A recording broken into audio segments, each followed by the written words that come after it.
The United Kingdom and European Union have agreed on a large part of the agreement that will lead to the orderly withdrawal of the UK. Vladimir Putin won the bet that was impossible to lose. Ford Motor Company has recalled 1.4 million defective cars in North America, citing faulty steering wheel bolts. And Cancun's latest visitor attraction, the Great Wheel, finally opens at La Isla Luxury Mall.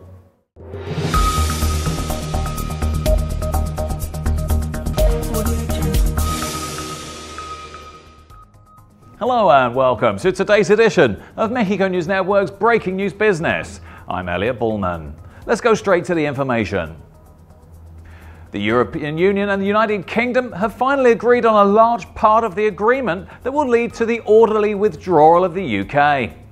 Brexit negotiators Michel Barnier and David Davis said the deal on what the UK calls the implementation period was a decisive step.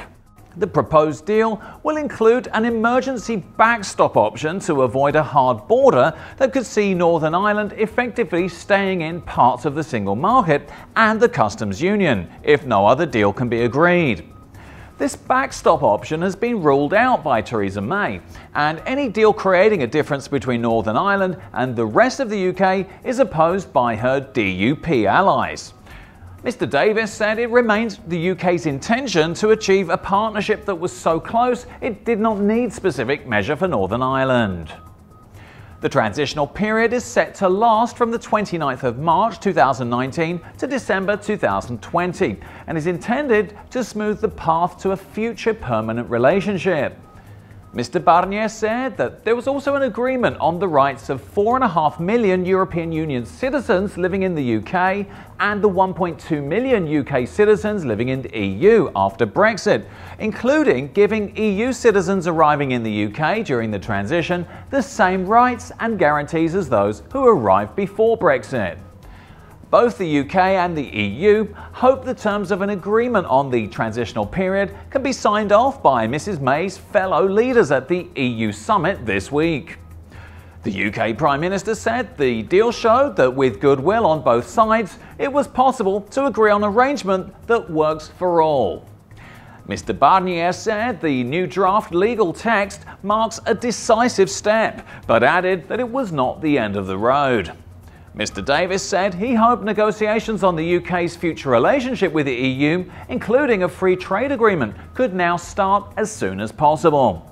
"We need to get on with this now," he said, adding that it's set to be the biggest, most comprehensive, most effective trade deal ever.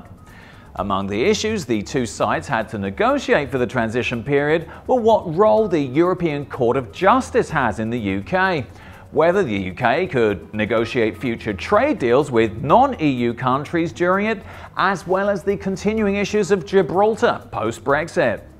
The UK and European Union hope that if a transition deal is agreed, negotiations can focus on what sort of permanent future relationship the UK and EU will have, with the aim of being a deal being agreed in the autumn to allow time for EU member states and the UK Parliament to ratify it before Brexit next March. In other news, Vladimir Putin won the bet that was impossible to lose. World leaders have congratulated Putin on his re-election for a new 6-year term as Russian president, but Western leaders have been slow to respond amid recent tensions. Tensions between Russia and the West have deepened in recent weeks after the poisoning of ex-spy Sergei Skripal and his daughter Yulia in Great Britain. The UK government blamed the nerve agent attack on Russia and took actions and expelled 23 Russian diplomats from London, prompting a tit-for-tat response from Moscow. European observers said that while the poll was conducted efficiently, there was a lack of genuine choice. Mr. Putin got more than 76% of the vote, and he said he was considering changes to his government, including the post of Prime Minister. Former President Dmitry Medvedev has held the post since he changed places in 2012 with Mr. Putin, who has ruled the country as either President or Prime Minister since 1999. The main opposition leader, Alexei Navalny, was barred from the race due to corruption charges. Germany's Bild tabloid ran the headline, "Has the poison thriller helped Putin?" and quotes Mr. Putin's campaign spokesman thanking Britain for unjustly accusing Russia and putting pressure on Moscow at the right time, which led to a surge of Russian voters. Meanwhile, French business daily newspaper Les Echos said Mr. Putin was re-elected in a Cold War climate. The paper added Vladimir Putin has won the bet that was impossible to lose, to be re-elected amid a full-scale crisis with the West. And Poland's conservative Rzeczpospolita said Mr. Putin's re-election means a further policy of confrontation with the West. In a congratulatory message to Mr. Putin, China's Mr. Xi said, "Currently, the China-Russia Comprehensive Strategic Cooperative Partnership is at the best level in history." Japan's Prime Minister Shinzo Abe spoke to Mr. Putin about working towards the denuclearization of the Korean Peninsula, the Japanese Foreign Minister said. Stefan Seibert, spokesman for German Chancellor Angela Merkel, said she would send the Russian president a telegram very soon. So what's next for Russia? Western governments are expecting more cyber attacks and attempts to disrupt elections, previous cases of which have been blamed on Russia. According to the Constitution, Putin is required to step down in 2024, but he could change the rules to eliminate term limits. However, he doesn't seem willing to carry on for too long and laughed off a question from a journalist about standing again in 2030.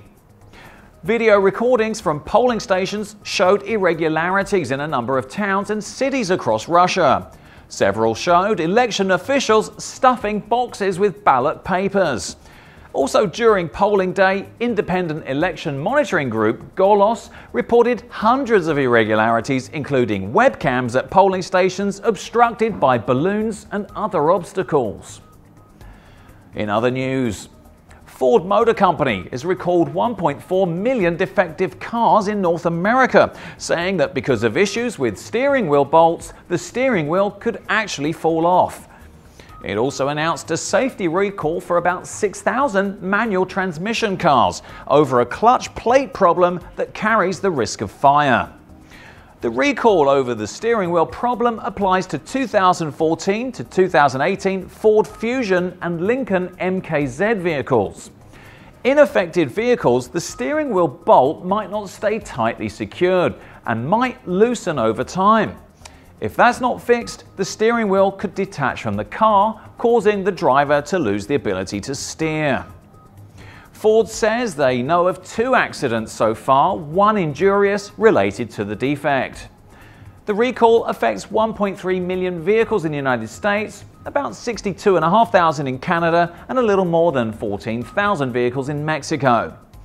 The recall came after about 5 months after the US National Highway Traffic Safety Administration opened an investigation into steering wheels falling off Fusions from the 2014 through 2016 model years.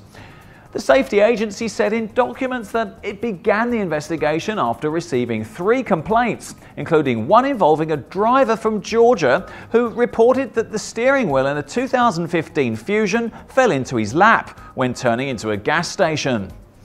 2 other people reported that the bolt attaching the wheel to the steering column came loose while driving and had to be retightened at a repair shop.